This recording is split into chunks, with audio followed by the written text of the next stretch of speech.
have seen this article on Boxing Scene about inside PBC TV show, pretty much Kate Abdul, hopefully I said her name right, asked J.Rock Julian Williams to just beat Jared Hurd when he said anybody that fight him got to do vital drug testing like 3 weeks out, maybe 3 months out from their fight. Did he have anybody in mind when he said that? And instantly he knew they was talking about the Charlo twins and Jermell Charlo in particular. And I want to do this video because I hate pussyfooting around. I hate niggas that tiptoe. I hate motherfuckers that don't say the truth, say half the truth, and be on that bullshit, man. And this is what this dude is on, some bullshit right here. And I like him as a fighter, but he on some bullshit, man. But hey, Goodfella Sports TV, appreciate everybody for checking in. Make sure you hit that subscribe button, bell icon button. Won't miss another video. And at the end of the day, he knew he was talking about the Charlo twins. That's one of the reasons Jermell Charlo, after he knocked him out, didn't shake his hand. Okay, before the fight, they was implying, him and his coach Stephen Bredman, that Jermell Charlo was clearing his system of PEDs. Okay, this is what a lot of people don't know. Everybody know the business. Everybody, they shy away from talking to X's and O's. But when the shit outside the ring get real, they can't tell you nothing about it. Okay, cool. You might not be a student of the game. You might not understand the finer tunes, the skillful part. But if you're going to talk about the business shit, you got to know the entire thing outside of boxing. Because if you can't talk about like sticking points like this outside of boxing and little stories like this, then it's no place on YouTube for you. Because you don't know nothing inside the ring. All you know is 50-50, A, B, C side, and shit of that nature, all right?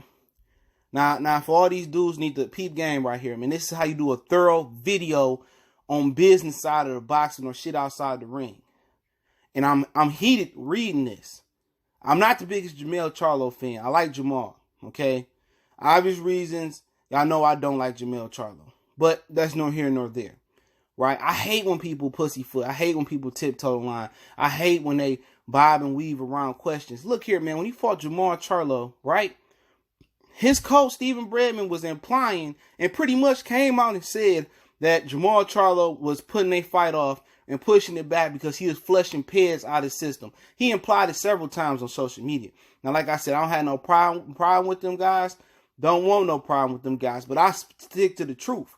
They pussyfooting around. Stand on your power and say, man, yeah, it look fishy. Y'all said it on the social media. Y'all said in these other interviews, smart interviews y'all did. Don't come on the big stage and sit there and bitch out. Okay? You've been seeing it. And what ended up happening is Jermell Charlo got an IBF medical exception for LASIK eye surgery. This is what his story was.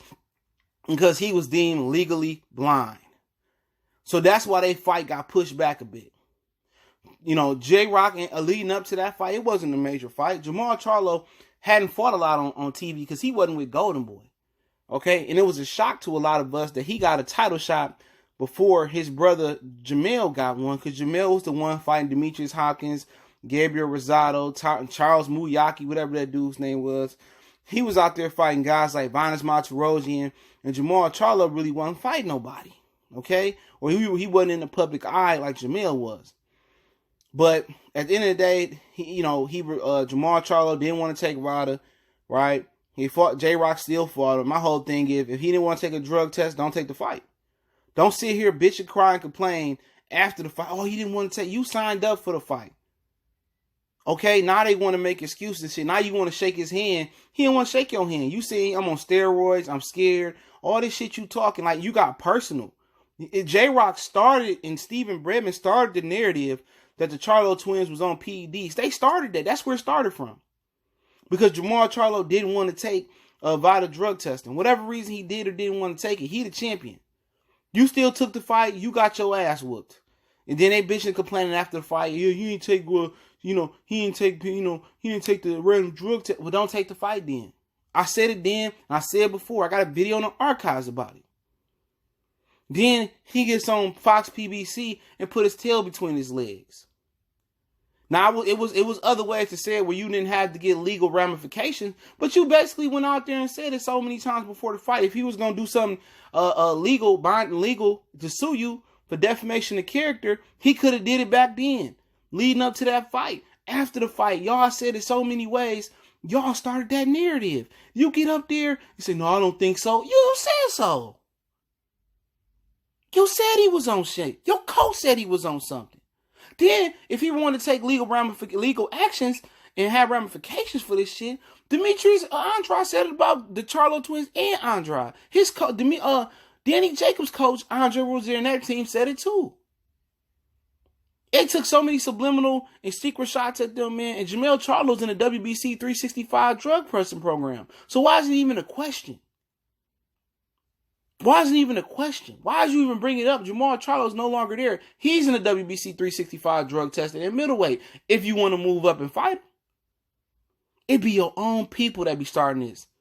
All right? This wasn't Triple G. This wasn't Canelo. This wasn't Vanes Monterosian starting these rumors. This was their own people. People from the East Coast that's jealous of that Southern invasion.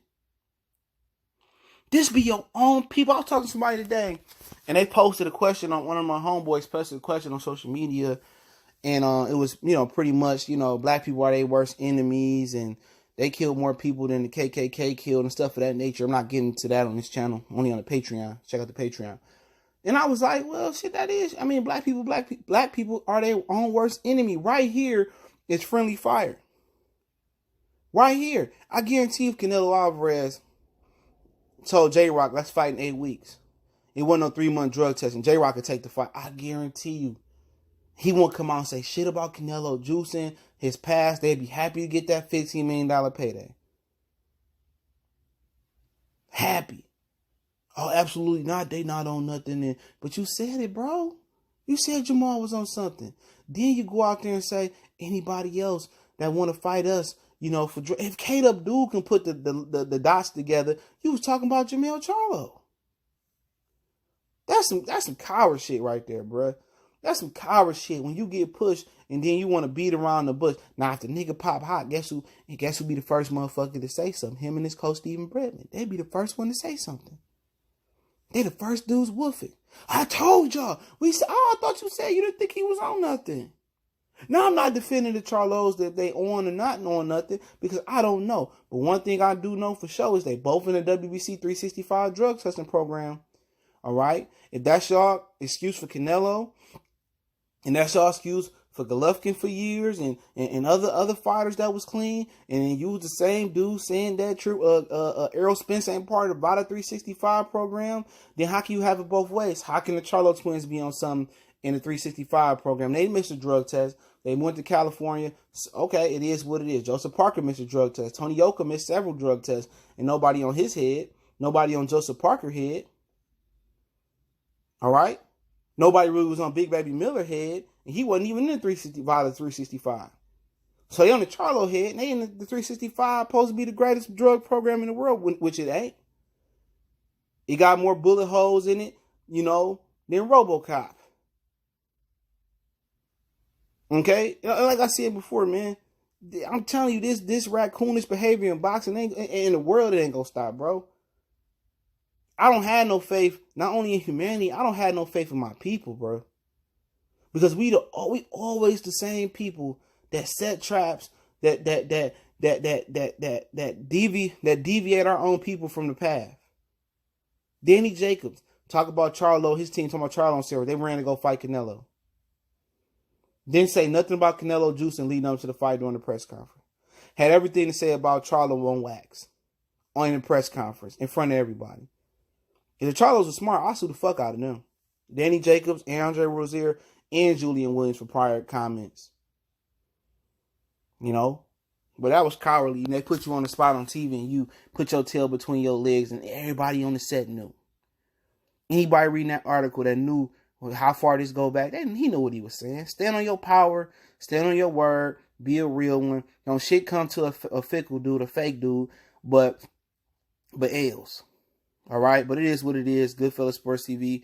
Appreciate everybody for checking in. Don't forget we on Facebook, Instagram, Twitter. Reach out to the email if you have a business question, inquiry, sponsorship, or video request.